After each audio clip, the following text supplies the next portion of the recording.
To drive sales and sustain a successful business, there must exist a sales culture that revs up salespeople's morale. Without this, it'll be hard to rally salespeople in support of the company's values, their goals, achieving business expectations, and being able to be a role model for what the business stands for. In this tactic, we're going to discuss how to build a sales culture that is both positive and engaging and encouraging for salespeople to achieve success and thrive. We'll delve into the importance of clear core values, embracing your company's history and mission, fostering passion and excitement, effective communication as always, and continuous learning and development. Let's start by discussing making sure you're clear and they're clear on the company's core values. How do you do that? First of all, let's talk about what the core values are if you're not familiar with that. The core values of a business define how the company operates, what it stands for. It's essential to have or establish core values that reflect the business's culture, beliefs, purpose. It's a rallying cry. It's how we do business around here. And remember, probably the most important team to embrace this, display this, is our sales team because they act as the face of the organization and it's responsible for building and maintaining customer relationships. And also, it's really important because they're the ones that bring in the business and keep things running around here. So they must embody the company's core values along with their belief systems to build trust and credibility with your customers and each other. So take the time to include, collaborate with your sales team, making sure they embrace, understand, embody your company's core values and beliefs. Communicate them frequently, reinforce them through your sales training programs, your one on one meetings, your team meetings. Your core values should be an integral part of your team's DNA, and it should be seen and displayed in actions and decisions. So build a culture of passion and excitement, starting with making sure they're on top, ingrained, and displaying your company's core values. Now, moving to the next step in all this, on how to build a culture of passion and excitement. Get your team fired up, which is the key to keeping them motivated. When your workplace is full of energy and inspiration, top talent sticks around. It's heartbreaking to lose great salespeople. And when you have a high value, high passion, high excitement level within your sales team, they don't go anywhere. So make sure, and this isn't the first time you've heard this from me, make sure to celebrate wins and recognize the hard work your team puts in every day, as often during the course of the day as you possibly can. When everyone knows they're part of something bigger, the culture, the company's goals, and understands that what success looks like, if they know how to come to work each day and know what a good day looks like and go home at the end of the day, knowing whether they had a good day or not, they naturally perform better. They push harder. They achieve more. And the core of that is communication, not only by you, their sales manager, but by others in the organization, other departments, especially the executives within the organization. Good communication is crucial for any business to thrive. Make sure your sales team has the latest info on products, services, company news, and of course, their goals. They don't have to be numeric goals. It could be acquisition goals. It could be location goals. It could be a lot of different goals. It's not just sales. And make sure you're keeping the communication lines open. Always asking for feedback, include them and really listen to them as I've spoken with you previously on. And help them help you look for ways to improve, continuous improvement. And through your regular meetings, whether they're one on one or with the whole team, help keep the conversation flowing and boost collaboration. Don't create a monologue during the course of your meetings. It needs to be a dialogue. And if it's in a group setting, collaboration and dialogue amongst all the team members, including everyone, absolutely everyone, is crucial. That builds a high value culture.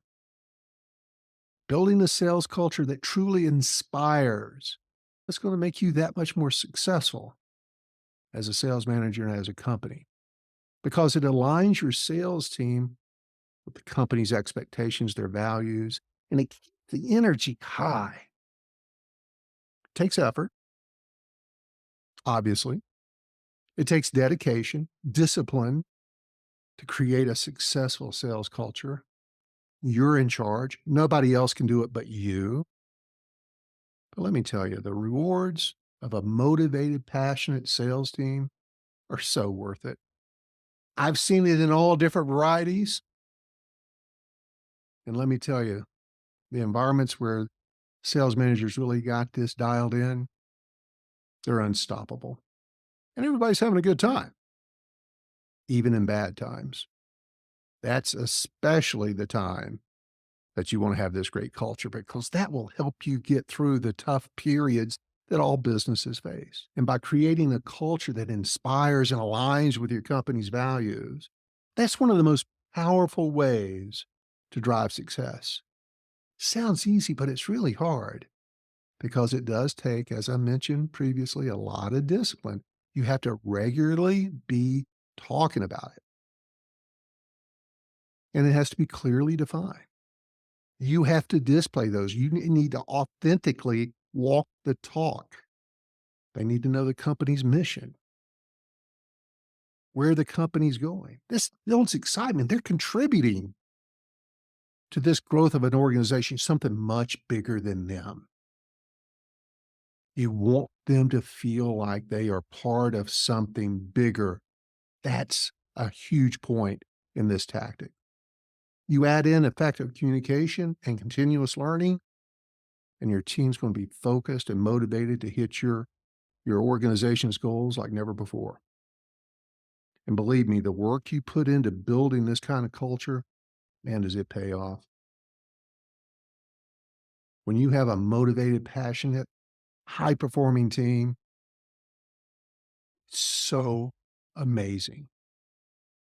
The only person who can do it is you, the sales manager. And having this thriving team is crucial for your success. They are no better than you. They will perform no better than the culture you create for them to be successful in. You can put a ceiling on it, but that ceiling can continuously be raised because you can continue to feed the enthusiasm, feed the excitement, encourage growth, encourage success. That's why you want to create this environment. And so you need to intentionally cultivate a positive and empowering.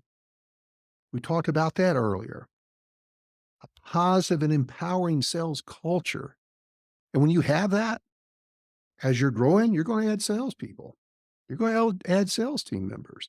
And now you can attract top notch talent, which creates a whole new dynamic within the organization. So here's some more critical steps to creating this all important high performance culture. One, empathy. Way too often I come across sales managers, sales leaders that just are too hardcore. They're just too hard. And you need to open your hearts because it's going to open your wallet. You need to add in a huge dose of empathy into your leadership style. You need to understand the needs of your salespeople. And it's one of the very important steps of cultivating this thriving sales team culture.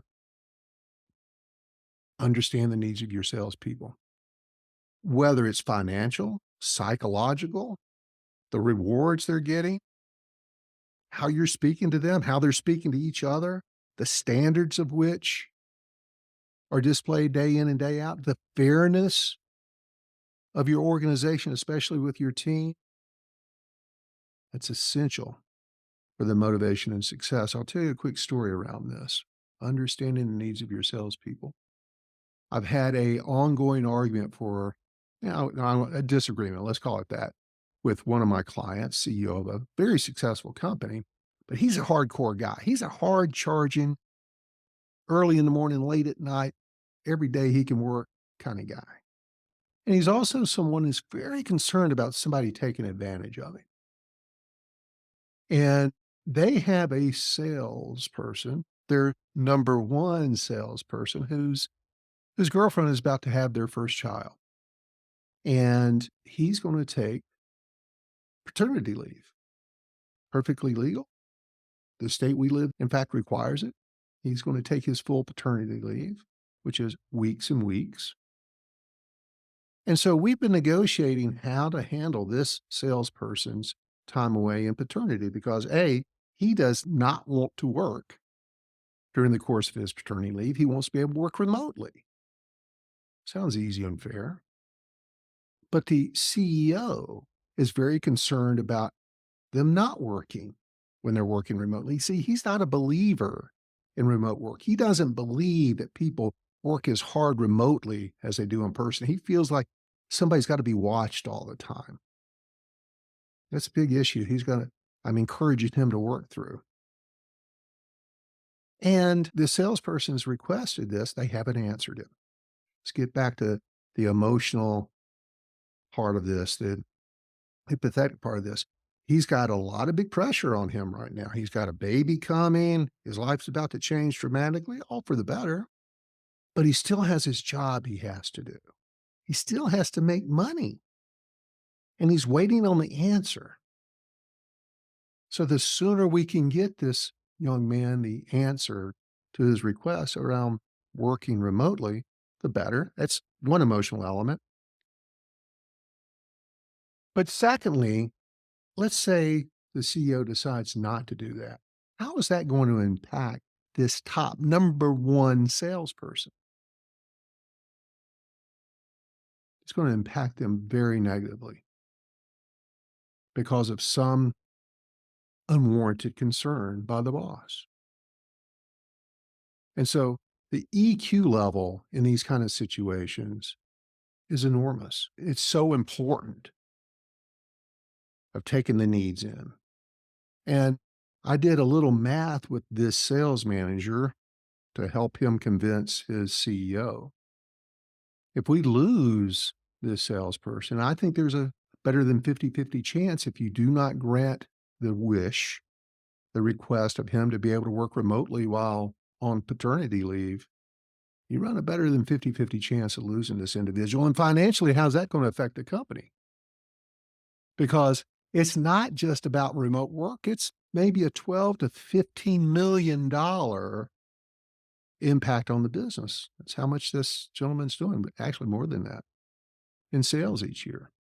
That's what he's responsible for. And let's say, okay, we'll hire another salesperson. They'll come in, they'll fill those shoes.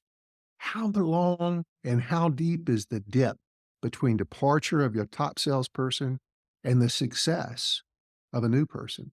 Could be months, could be years.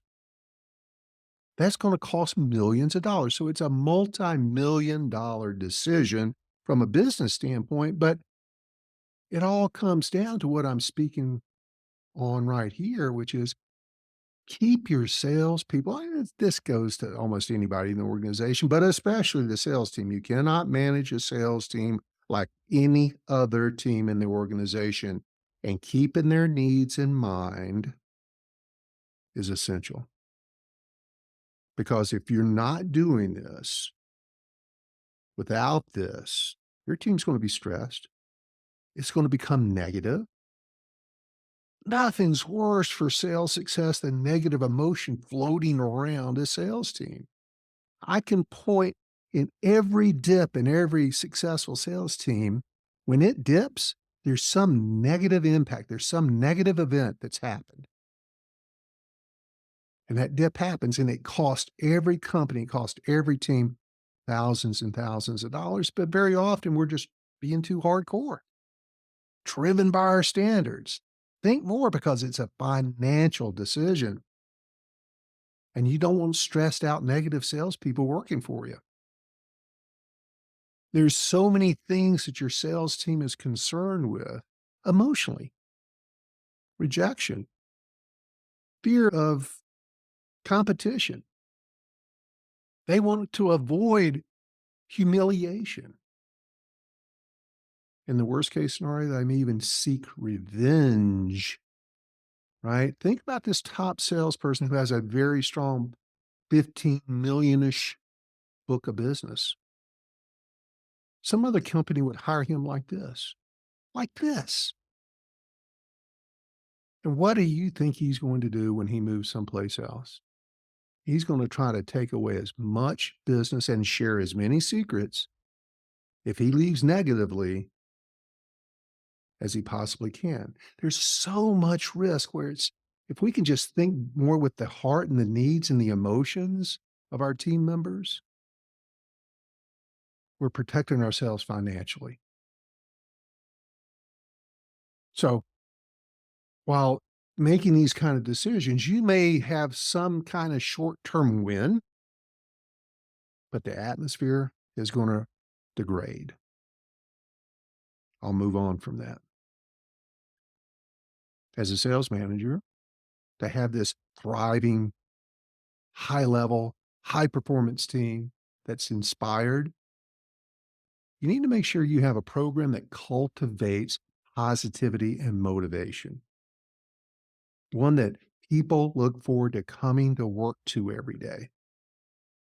So by the time you understand the needs of your sales team, the next step is to make sure you design your leadership style, maybe a program that cultivates what they feel and see is positive and motivational. And one of those is offering recognition, maybe even status, achieving status levels as they grow in their sales outputs. Maybe even opportunities to contribute to plans and strategies. You'll see exponential, you'll see growth in your sales team's performance. Combining clear public rewards like praise, compensation, status levels, that fosters a sense of personal responsibility within your team, an esprit de corps, and that results in a development of a unique, tightly knit community. And you love that. Believe me, if you have never had that, you're going to love that. And then in conjunction with that, you need to make sure you're fostering a performance-based sales culture. Every thriving sales team is a meritocracy where the best salespeople earn rewards. They achieve status.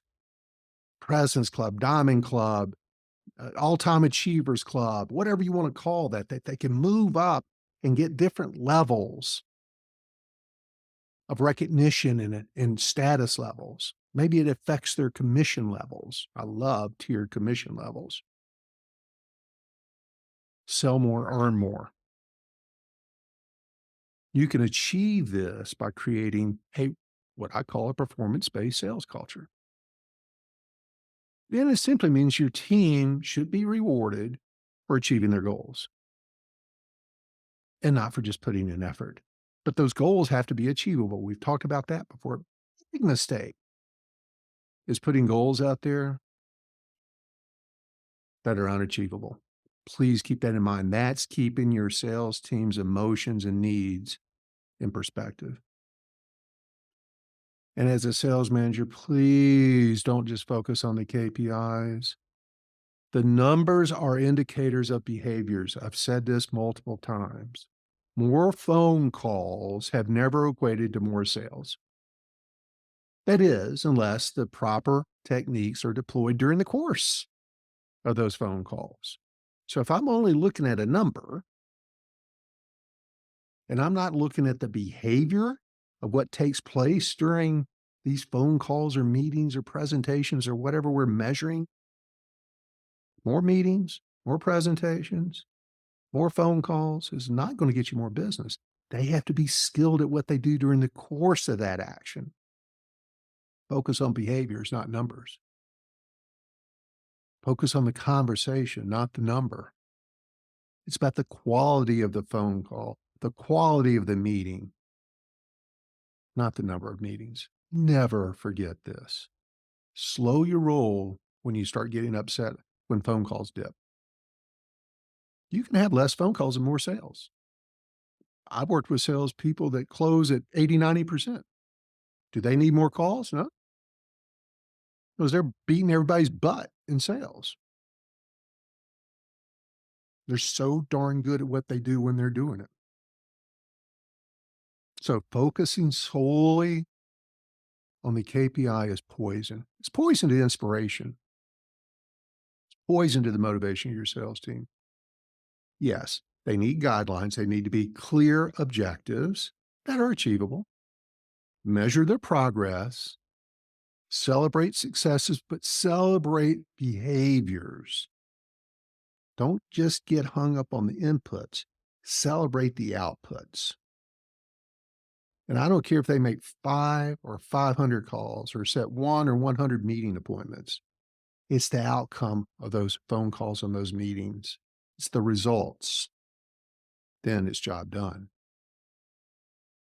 In addition to this, you want to create an environment where salespeople can learn from each other, share best practices. I talked about that in a previous tactic, that they feel empowered to make decisions.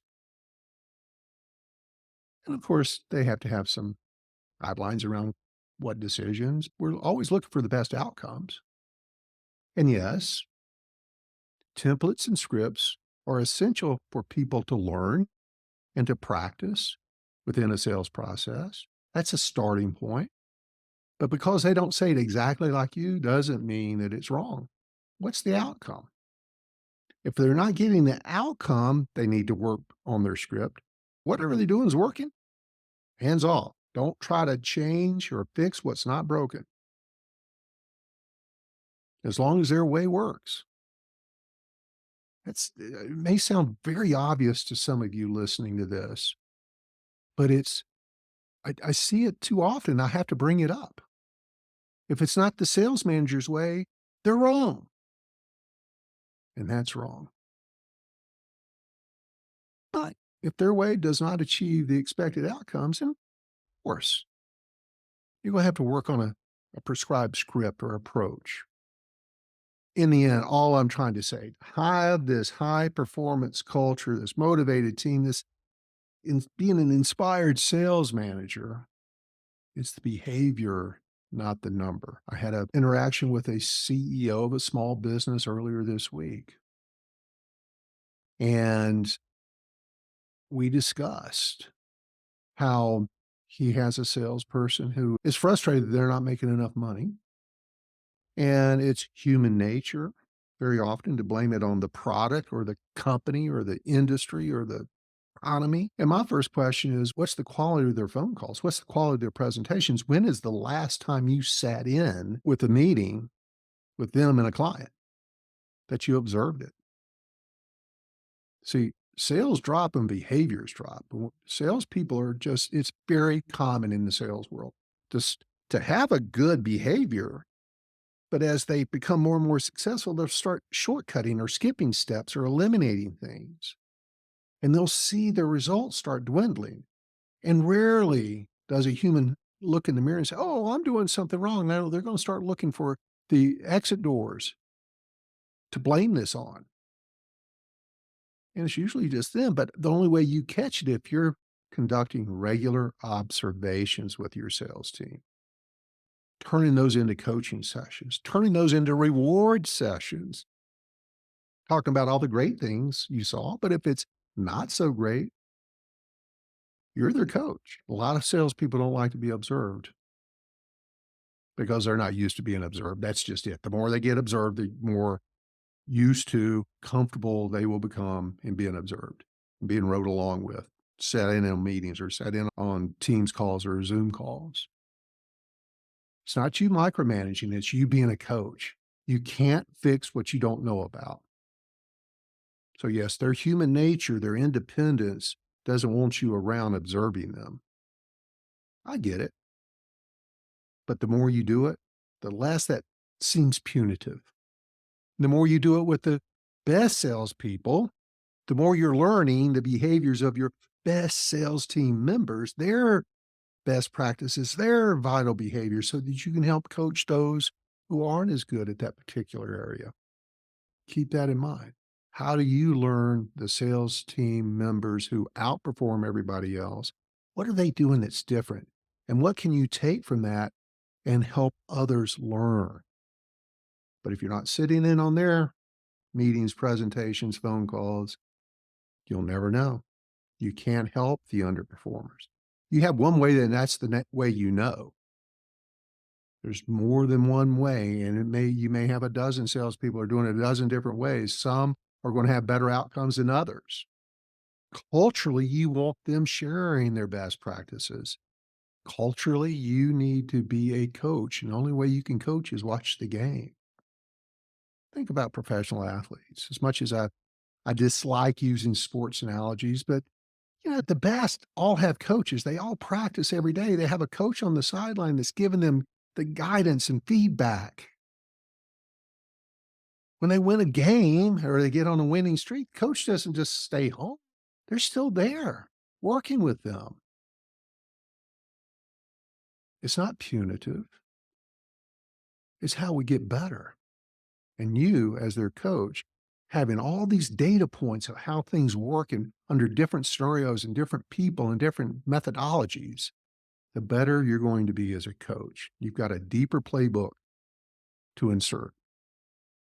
At the end of the day, it's the behavior, not the number, that creates a very positive culture, and you'll be much more inspiring. I'm shocked at how many organizations don't do this, and that's invest in continuous learning and development for their sales team members.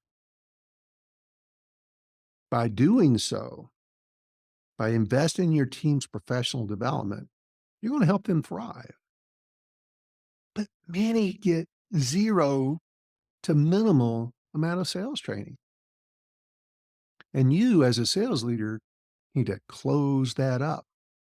You need to find a way to be continually training your salespeople. It can be an outside company, yes. We're going to talk more about that in a few minutes. But you've got to keep coaching and developing your sales team, ongoing training, team building activities. You've got to provide them insights from industry experts on a regular basis. This needs to be common. It can't be an event, it needs to be regular. This shows that you're genuinely committed to their success. And the outcome, the byproduct of that is you keeping your salespeople up to date on the latest trends. You're sharpening their saw. They're developing their own best practices. And to make the most of this, you need to weave the content from sales training, from any sales training sessions, into regular meetings. What gets talked about gets improved. Whatever the sales training topic is of the week or the month, you need to talk about that with regular interactions, your one-on-ones or your team meetings. Discuss what they've learned, discuss how they're applying it, brainstorm together on how to tackle the challenges using this new skill. The more you talk about it, the better it's going to get. If training is an event and then they leave the training interaction and just go back their old way, you just threw money out the window. You threw that hour of training time out the window times however many people sat in there. It's all about the application. You've got to get commitments, and then you as the coach need to observe and make sure those commitments are being put in place. And this way, the training becomes a practical part of their day-to-day work. Investing in your team's growth is like investing in your company's future. Continuous learning is, again, sharpening the sword. It builds skills, boosts knowledge, strengthens confidence, courage, all of which are naturally crucial for their success, your success. So make sure you're offering training. It can be off the shelf training, it can be a sales training company. Do it in groups, but offer training on the regular. And understand that training takes time. It's not a car wash. You don't drive in dirty, drive out clean, all's good. It can't be an event, a task. Training only works if it is talked about, observed, giving feedback. I'm going to talk more about that in just a second. That's the only way they are going to adopt whatever skill they learned in that opportunity to learn. So offer training that focuses on skill building, create mentorship opportunities, have your best players work with some of your underperforming players, and provide access to valuable resources. See, when you nurture a culture of ongoing learning, you're not just setting your team up for continuous improvement and success, you're also creating an environment, a culture. We're back to the topic. A successful sales team culture where team members appreciate the effort you're putting into their development. And this appreciation leads to respect, synergy, a strong esprit de corps within the team. Everyone feels more connected and motivated and ready to tackle challenges together. And they know that there's part of something bigger. Your investment, your company's investment in their growth, your time by spending time observing them, giving them feedback, that's an investment. And the biggest excuse for not doing it, I don't have time. Statistically, most sales managers in general spend 70% of their time on the things that are outcomes of poor performance. Think about that for a minute. If I can improve my team, I have less poor performance. I have to make that investment. It is an investment in your time. It's an investment in their growth. It's an investment in your growth. And if you make this investment of an hour a person a week or a couple hours a month per person, it's going to be reflected in a more cohesive, higher performing team that's aligned with the company's goals with a higher level of respect and trust. Whatever the method of training, you are the key to all of it. Humans learn and retain only by the following. These are the 4 tenets of teaching. They hear it, they see it, they do it, they practice it, and then they have to receive feedback. That's the power that the importance of you observing them. We learn best by doing. More importantly, when we do, we get some feedback. That's the game film. Because going out there and practicing it imperfectly will create imperfections. They have to practice perfectly. And the only way they'll know, you'll know that it's perfect practice is by you watching them and giving them encouraging feedback. It takes time, it takes patience, it takes an investment of your time. There's no shortcut around this. It's essential. And understand everyone progresses at their own pace, so don't lose your pace. Don't lose your patience. The key to steady improvement, a high performing sales culture, is you, your investment in their continuous development. And the best way to train and coach your team, we talked about this in a previous tactic, is role playing. Observe them in real life scenarios, but before they get into a real life scenario, spend the time role playing the new key behavior that will enhance their sales ability. Many sales managers and salespeople fall into the trap of thinking that more training is better. I'll just keep training. I'm going to watch a training video every day. I'm going to read every book on sales I can find. And that is very important. It's essential. But on its own, just training is not going to get anybody anywhere. You can take all the training in the world. If you're not practicing and perfecting what you've learned, all that time spent in training is pretty much worthless. Role play it, practice it. That's the powerful tool. And I don't want to just keep dredging this up, but I cannot stress to you how important role playing is. Most sales teams don't do it. Most sales managers don't require it. Change that, and you'll change the outcome of your sales team. It's just not about hearing the theory, it's about putting it into practice, getting feedback, refining the approach.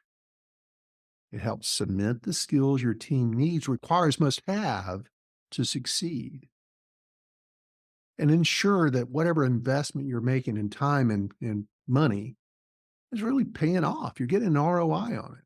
So refer back to my role play tactic that I introduced earlier. And then finally, I'm like a broken record.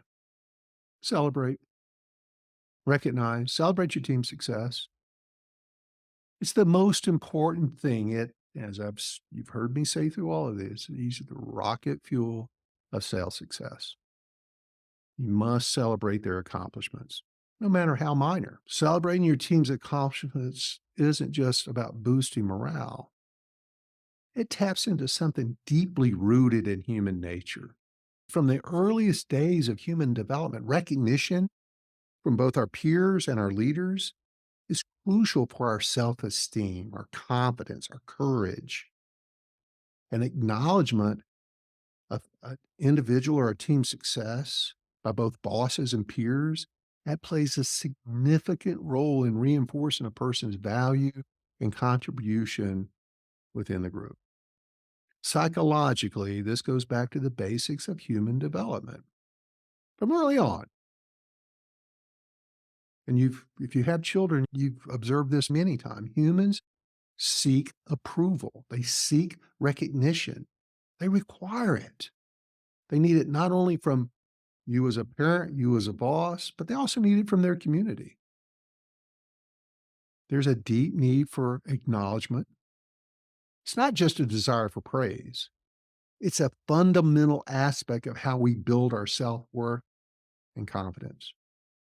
And when leaders and peers recognize and celebrate achievements, it confirms that individuals' efforts are noticed and valued, appreciated, and working, which in turn boosts self esteem. And self esteem is a really good thing in sales. So in the workplace, this acknowledgement becomes even more critical, especially with sales teams.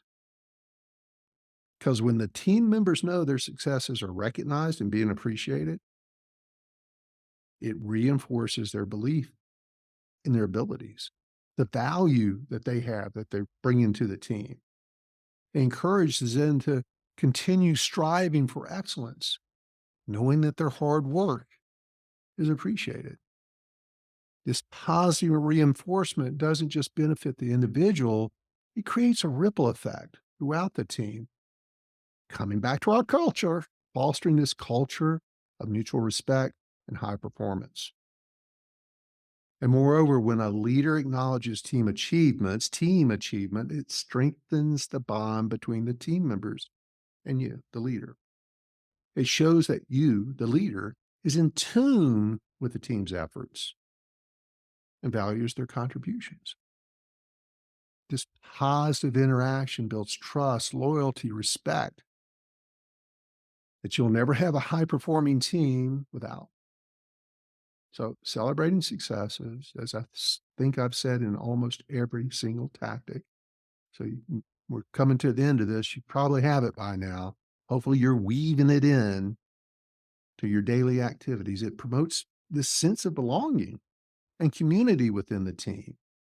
It opens their ears to advice and direction.